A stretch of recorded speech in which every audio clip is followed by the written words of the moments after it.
All right, we're back again with another edition. Georgia, the refs 20, Auburn 10. Did you make your donation, by the way, to Birmingham? I did not. No. Okay. Well, you need to get that done by Wednesday. Um, all jokes aside, I mean, we'll get into it. The ref thing, I think we should do that at the end. Let's talk about the game first, then the ref stuff.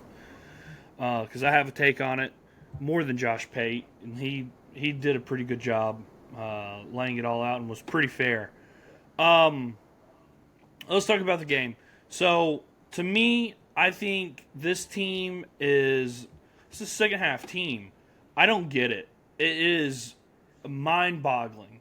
They go out there and they look like the '08 Lions, the team that was 0-16, and then the next second half they look like the '85 Bears, or like I don't even know. It doesn't even make any sense to me. The offense looked awful in the first half till that last drive in the first half.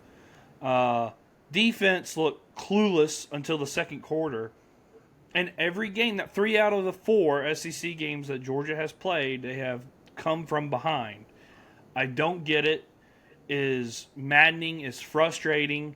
Um, at this point, it has to be a coaching issue. Is it a Kirby issue? Is he not getting his team prepared? I don't know. It is for sure a coordinator problem. And, a lot of people, I'll let you go after I make this point, but a lot of people are talking about, well, it's not Bobo's fault, Schumann.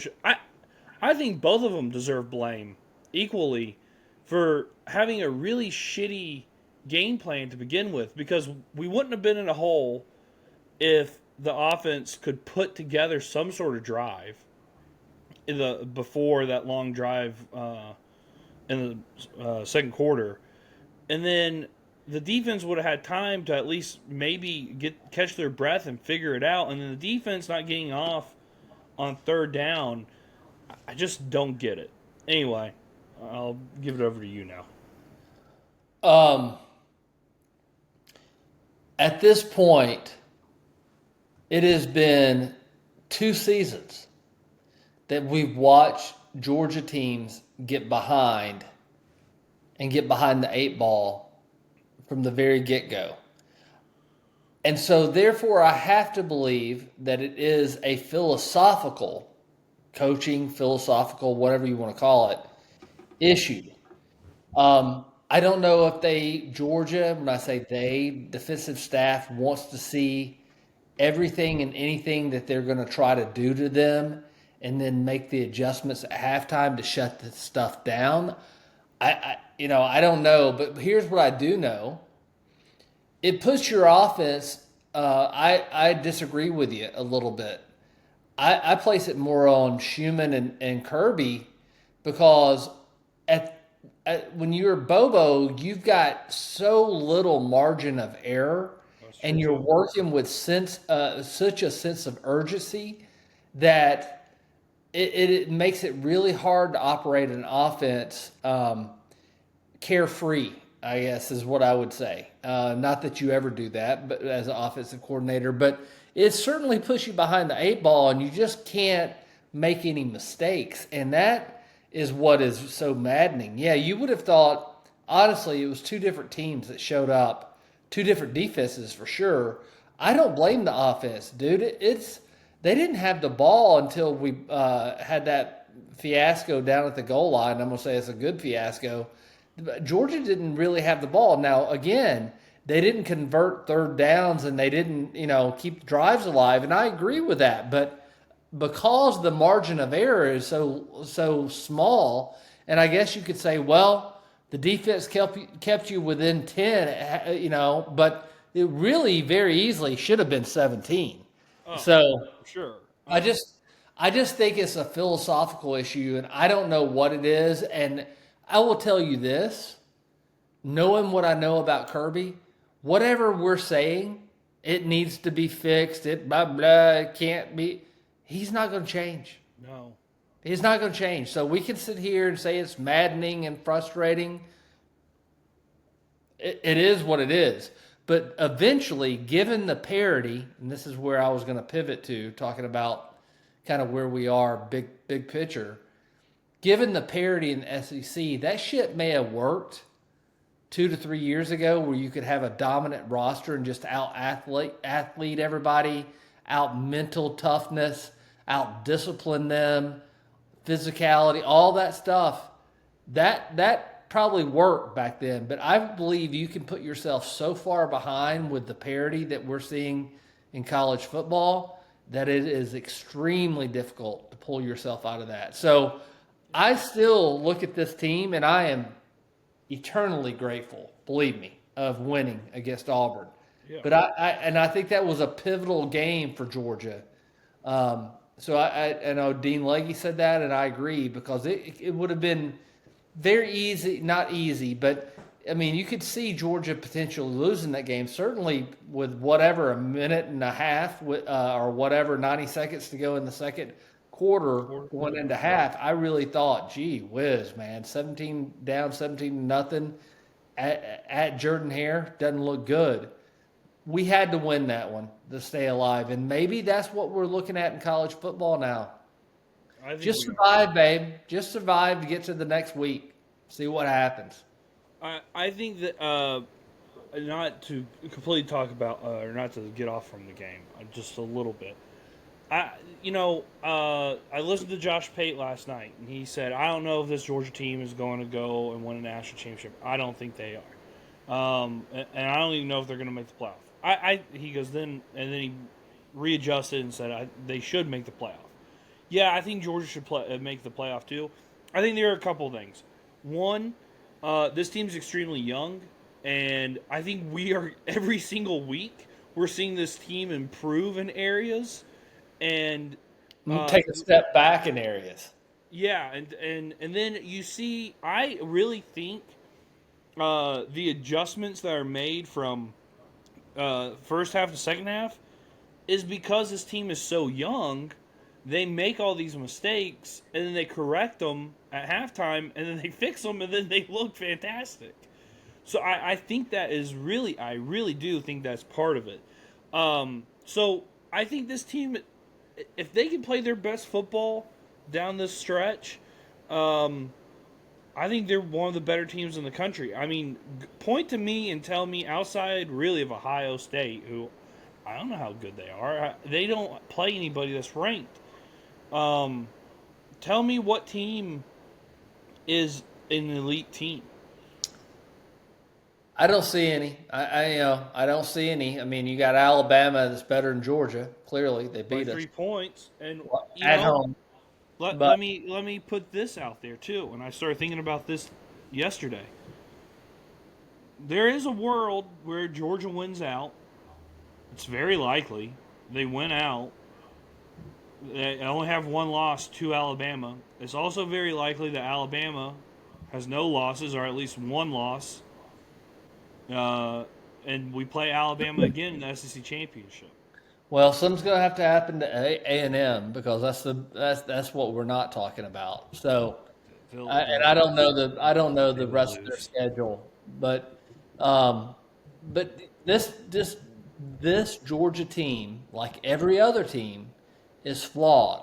The same. I talk about patterns all the time. Pattern is we cannot get off the field in third down. Yeah. And it's very difficult for us to make third downs. So, I mean, until the second half, what were we? I don't know. 5 for 14 on. I really have no idea. I have not looked at it, but I know we were not. We weren't great all the way until that last drive there, with 8 minutes to go in the fourth. Yeah. So by the way, that was a championship type of drive, right? How many minutes did that take? So they have that pedigree, they have that DNA, they have that quality, but I don't know what it is with dude. We're gonna get our asses smoked one of these days with starting off games like that. Oh yeah, you're gonna. If you continue to do that, you're gonna get yourself in a hole where you can't get out of. I do a lot of thinking. This team I do like a lot, for not the reasons that are typical. I do like this team because they do not quit.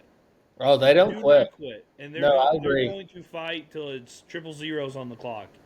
And to me, there have been a lot of Georgia teams that have quit. Shout out Leonard Floyd, that have quit on the team, and players that have quit on the team.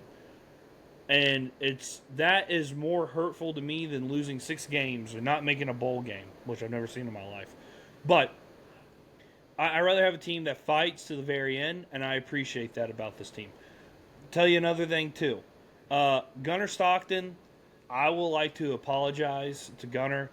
I was totally wrong about him, and I will admit it. Hand up. I'm very happy that I'm wrong. Even though that first half was not good, Just kept playing ball. Just he kept is playing he ball. is a tough son of a gun. I respect the hell out of him. Getting beaten around like that, the way he did, and he kept coming back and kept getting off the ground.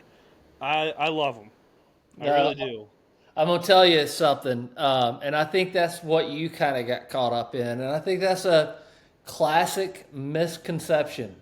This aw shucks, just glad to be on the team. Yeah. That underlies a tremendous fire, and that kid, yeah, not only should he have earned your respect when he got knocked the fuck out in Texas, but he doesn't get rattled. He just keeps playing the game. So is he the best quarterback Georgia's ever had? No. No. But the kid knows how to, he's a football player. And, Yes, he and knows how to Kirby play said it. football. He's just a football player, and there is something special about just a football player. And I respect it. So Gunnar Stockton, anybody that wants to say that he's our fucking problem, listen, there's plenty of problems, and I don't know, we can nitpick, but like I said, and you've said, go around the fucking country and nitpick all these other teams. There is not. Would you agree? There's not a really good, solid brand of football being played right now. No, I don't think Indiana is all that great. And they went on the road to Eugene, and really that game could have been worse than what it could have been. They And got I that. thought Oregon was up there with Miami and Ohio State. Me They're too. clearly not. Me too. I And I was. don't think. And here's another caveat. I don't think Miami and Ohio State are that great either. I think, they're good. They're not elite. I just this thing is going to be a complete crapshoot at the end of the year, and we just have to kind of embrace it and like deal with it. I said it to you Saturday. I wouldn't be shocked if there's a 3-loss team in the SEC championship. Oh, me either. Me either. Now, whether or not the committee understands that is a different story. So, but that we're getting way ahead of ourselves. But Whoa, yeah. listen, uh, Georgia with I know we talk. I do more than you do, but with the blue chip roster on paper and with the coaching staff, and if we can improve, we've got to improve and be more consistent. But if we can improve, this might be Kirby's. I mean. This might be our last time the Braves won the World Series. It might be sort of like, hey, we get ourselves in the dance, and all of a sudden, playing our best brand of football, get guys healthy, offensive line gets healthy. And now, all of a sudden, now you are looking at a dominant team. I can see that, but I could also I could see it going the other way. So you just Yeah. however many games into the season, we're still sitting here going, not really decent team, good team, not great, deficient, but could they win it all? Yeah. Yeah, it's weird. It's a really weird thing. We're 6 games in. Yeah. It's weird, and we're at the halfway point. I also I look. I don't understand. I know Chauncey Bowen's messed up on that block and got Gunner killed. But why are we playing? And I appreciate Cash Jones. I saw his new concrete business with his family out there in Texas. Do you see that? No. I'll show you after the show. But I appreciate Cash Jones a lot. But why isn't third down Chauncey Bowens and Nate Frazier? And then if it's, in the fourth, you picked it up. We both talked about it during the game. McCray's in there. He got more carries than I think any back the whole game. I think he was second leading behind Gunner. Gunner was our leading rusher Yeah. with 26 yards. Yeah. And they all came with that run to seal the game. Well, I don't know, but it's when it's third down, you clearly know Cash Jones is going to be in there, so we're predictable in that set. Yeah. Bowens, though, to go back to what you were saying, he was banged up and hurt during a big part of that game, from what Kirby said. So that may be the reason why he wasn't in there. So I'm just saying, but dudes, talking about a struggle, you and I both said, I said, if Auburn can run on us early, we're in trouble. Yeah. They ran on us early. Yeah, they Yeah, did. we were in trouble. But these stats on this game So mean out of whack. absolutely nothing. Yeah. They mean nothing. You can't. You read the stat sheet and you say, "Well, what the hell?" You're not really sure because neither team deserved to win, but neither one deserved. By the way, talking about Kentucky's incompetence, good gracious almighty, Auburn. Thanks. I mean, y'all can talk about when, and I know we're going to get into it in a second with the reffing, but y'all just shot yourselves in the foot. I kept saying, hey, maybe it's better they got time and possession because the longer they have it, the more they just suck, and screw themselves and shoot themselves in the foot. They're terrible.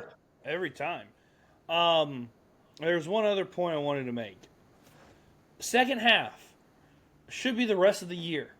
CJ Allen has got to hunt, and he cannot sit and wait. He's got to seek ball, get ball. They let him loose in that second half, and the defense completely changed.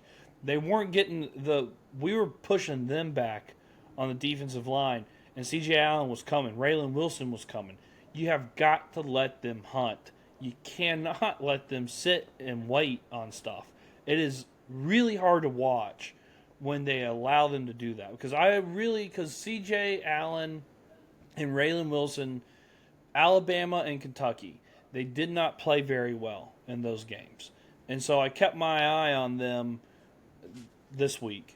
And it was night and day difference in the first half and second half. And I knew what was going on. And I watched some film breakdown, and they pointed it out as well. Schumann's got to let them go. Got to let them go. So why do you think so let's go back to what we opened up the podcast with. It's a philosophical issue. So they don't want to get burned and they don't want to have them maybe make a mistake or expose somebody on the back end. Why is it that they change philosophically? They want to see it, let them see it and feel the game, let the game come to them. What I don't understand. Maybe, and I know, look, Auburn had a bye before playing us, and they had a whole week to prepare after getting embarrassed at A&M. I understand that, and Kirby said it in his press conference that they threw some things that they didn't work on at them. So I get that. Maybe that's what they were doing. Like, hey, let's see how this plays out because they probably have something loaded that we don't know anything about. Maybe. But damn, I'd rather get burned than watch a 12-play drive that takes 7 minutes. It was, I know, for all Georgia fans, watching that first half, them just cut through us and then just fucking 1,000 cuts to go down the field. That was not fun football to watch. So I know you and I've talked about it maybe off air, maybe some on, but people ask me, oh, did you enjoy the Georgia game? I'm like, enjoy. There's no enjoyment to a Georgia game, and especially the last couple of years. These teams are hard. They're a struggle fest to get them across the finish line, and I guess that's what we're This feel nice afterward. That 10, 20 minutes after the game. Yeah, it's about 20 minutes for me. Then I start thinking of all the deficiencies. I'm sort of like, yeah.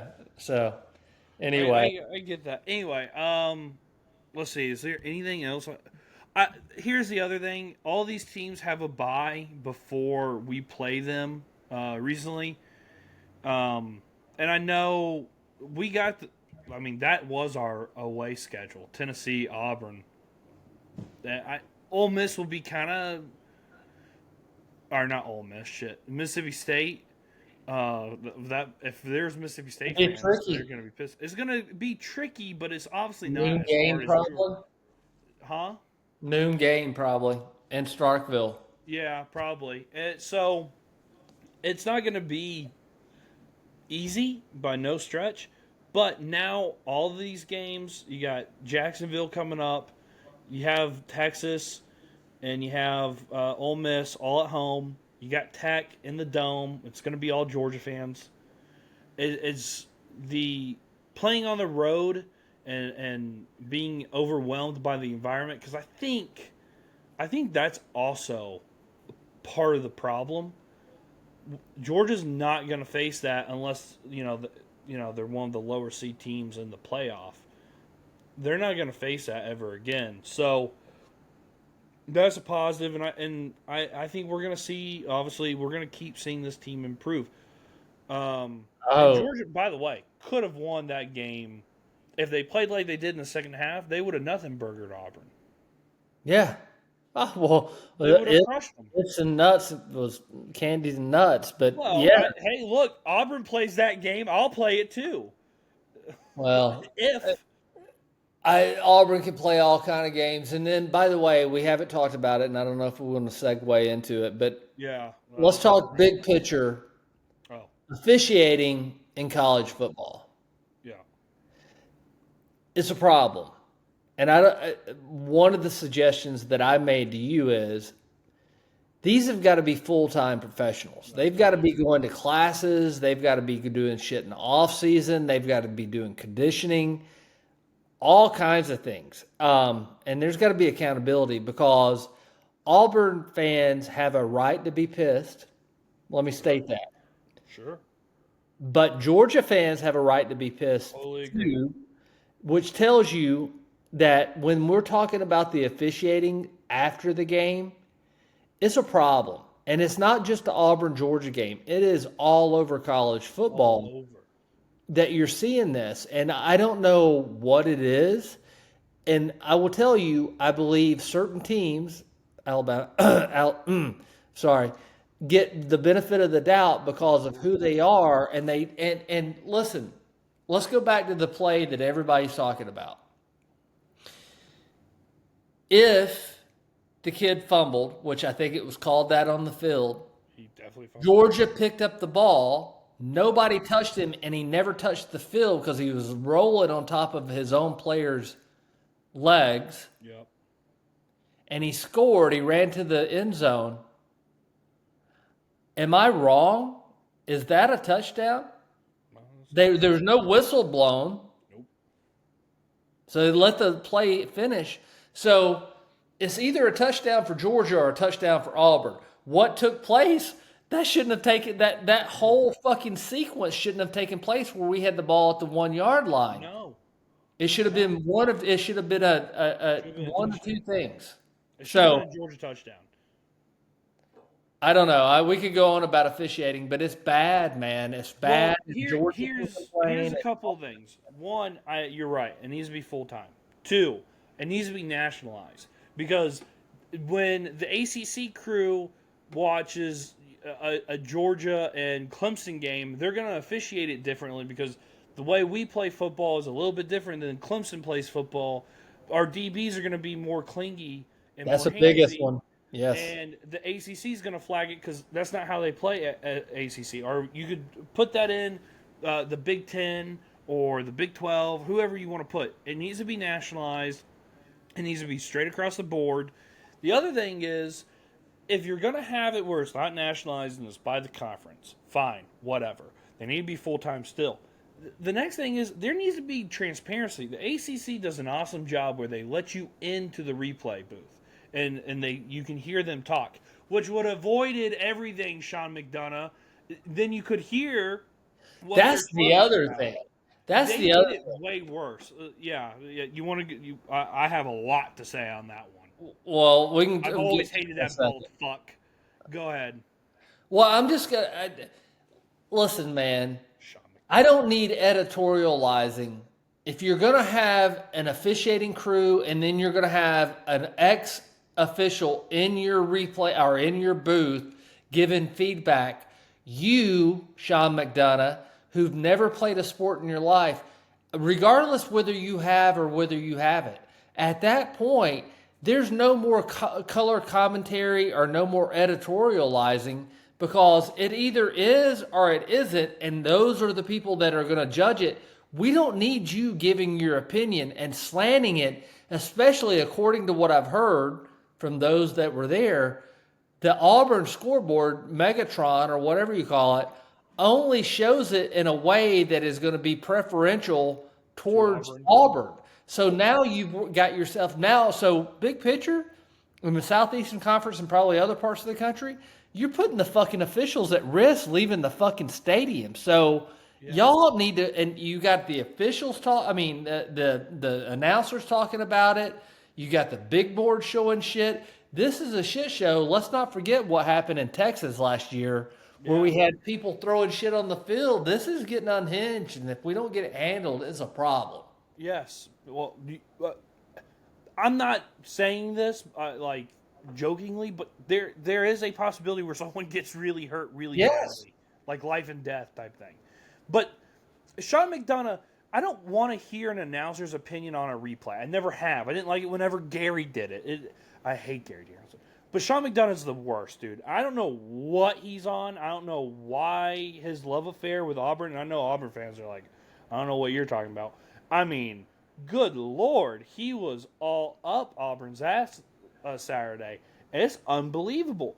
And also, guys, a black man's arm, I know they're like kind of similar, but if you look, it's very clear that it's Raylan Wilson's forearm going through Jackson Arnold before he ever crosses the goal line. So don't start with that. And here's the other thing about Sean McDonough and Ghost of Christmas Past. Kirby never said he did not call a timeout. You're the one who started that whole narrative. It's not true. It's not true. You were the one who did that. And that is journalistically wrong. Because you did not tell the story right, and you made an assumption and you jumped on it before you even had any evidence. Kirby does this, okay? That could be clapping or a timeout. I'm not going to defend if he did call a timeout, he called a timeout. But that's the ref's fault, because he's telling them it's a delay a game on Auburn. It should be. And they fucked up so bad. And they knew they fucked up because he told them pregame. If you go back and listen to his press conference after the game, he said that. He told them that's how he's lost games there. They do it. The refs fucked up so bad, and they knew they fucked up. They didn't know what to do after that when they stopped the play. And so rather than saying, okay, either we're going to give them a timeout or we're going to throw a flag on Auburn, well, we don't want to deal with the crowd. We don't want to deal with the blowback from Kirby. So we're just going to say reset the whole thing. Yeah. Which is stupid. So there's that's a perfect example. So in that situation, either we should have been called for a timeout, charged with a timeout, or it should have been a delay of game penalty on Auburn. You don't get a fucking do-over, dude. I know you're getting to make up the rules, but this is not how this game's played. So... let me ask you this. We're all talking about this. I think it's starting to be like the NFL, man. College football, the conferences recognizes it's good for the game. It's more eyeballs. It's more controversy. We stay relevant. We get more clicks. And therefore, we're not going to fix it. That's what I'm concerned about. Well, that's how you... Because this has been a problem long enough that they should have corrected this shit, right? Yeah, I totally agree. But that's not... People are not holding each other accountable. And so then it becomes us holding them accountable, and then that turns into someone taking it in their own hands, which is not... Yeah, exactly. Now we've got the court of public opinion and all this other bullshit that's not based on rules. It's not based on anything, but... If I'm Auburn and I'm an Auburn fan, I'm pissed. But if I'm Georgia, I'm pissed too, because you can sit there and call this, well, it's the biggest play of the game. Well, I would also say you had a whole You had a half to figure the shit out, and you couldn't do shit. So we didn't Well, call y'all not to be able to. What'd they get in the second half? Nothing. Like 15 yards. literally, how 15 many? yards. 15. So Yeah. we didn't cause that. Yeah. And here's the other thing, too. After that timeout play, we get it on the 1 yard line to Colby Young. I'm like, well, shit, we've got this one in the bag, boys. They called the blindside block. It was not a blindside block. He was on the complete side of the defender that Cash Jones laid the shit out of him. And they call it a blindside block because it was they felt bad, I guess. I don't know. Because they It hit was a him too makeup hard. call. Yeah, that is it was There, horrendous there on was both sides.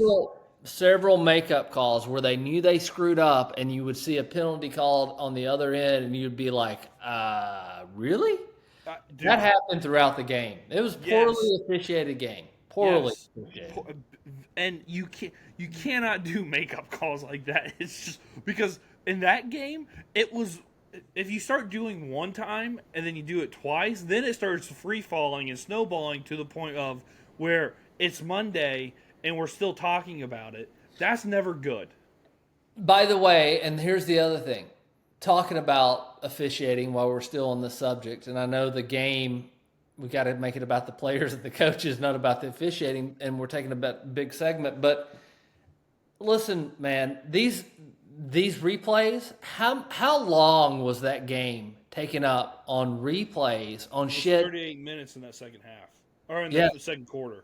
Well, I know I went outside to take a phone call, and I thought Auburn's about to score. You came out, and it was like 15 minutes later saying Georgia's about to score, about to get the ball, and I came in. There was 30 minutes spent on the last minute and a half of that ball game. Yeah. I'm sorry. You can make arguments, and people are going to still watch because we're fanatics. But eventually people are going to, especially casual fans, are being like, what the hell am I watching? There's no continuity.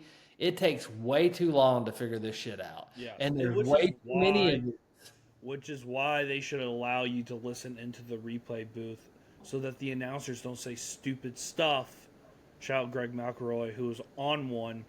The targeting call hit him in the midsection. No, he hit him clearly in the head. Whatever. It's just bad. Bad. Also, I want to add this. I'm completely fine with Auburn keeping Hugh Freeze because he sucks. And as long as he's at Auburn and we don't have to play in Jordan Hare, so every other year I know we're going to routine him. So I'm completely fine. And by the way, the recruiting class sucks, so keep him as long as you want to. But I listened to players post-game and then today I saw comments. That fumble ruined their entire mojo going into halftime. And he cried and bellyached You can't have all a the head way coach doing that. to halftime, and I don't know what transpired during halftime, but clearly it affected them mentally where they could not get over it. Like, could not. And that's just not good. So, As a coach, he you is got to not have a next. As a coach, you got to have next play mentality too. It's done. Yeah. You got to. The ball game's still 60 minutes, son. We got more game to play. You can't bitch and complain about what should have been. Go play the game. Yeah. And he didn't have his team ready. I agree. That is bad. That is just bad coaching on his part. So, also, the university that has Cam Newton, Pat Dye, DJ Durkin, who killed a kid, and Hugh Freeze, talking about morals and superiority over Kirby and Georgia. Give me a break. That is the This must thing I've this ever must heard be in my life. social media shit because I'm not hearing. Well, yeah, it is. But yeah, Auburn's getting on their high horse because it is a family, and they're men of character down on the plains. They are something else. It is really funny to me how they get on their moral high horse when they have all those people to. I mean, DJ Durkin literally killed a kid. Killed him. He should be in jail, if we're being honest. And Hugh Freeze, by the way, had an underage girl undress in front of him. He should be in jail. So, I Don't don't start get talking caught to me up in about all it. that stuff. It's just all a bunch of noise. It doesn't Well, I matter. don't know. I've never liked Hugh Freeze. I personally hate him. I think Like he's a if I good ever offensive coordinator. I sure if really I ever do. saw him, I would tell him I think he's a pervert and a freak and a fake person. I don't like him at all. I didn't like him whenever he's at Ole Miss because I knew it was fake back then before all the stuff came out. I don't like Hugh Freeze. Well, I whether just you wanted to like him put or that out whether there. you don't, I'm not sure really. I mean this. I'm not sure if he's a Power Five head coach. I think he's a Power Five offensive coordinator, and I think he's a D3 head coach. That's what I Yeah, think. I think he bamboozled Kirby and Schumann for the first half of that game. And then, like you said, he lost his mojo and got all in his fucking. I don't know what happened, but there in the second half, he lost everything, and that's what you end up getting is you got to play 60 minutes, bro. yeah, dude. They play 4 quarters, so I don't know. But anyway, all right. On that note of hating Hugh Freeze and how Auburn sucks, they do still suck. It's very funny that they do suck. I don't even know if they're going to make a bowl game. By the way, this Missouri game's huge for them because I think the rails could fall off really, or they wheels. already kicked the kid off because he didn't show up to practice.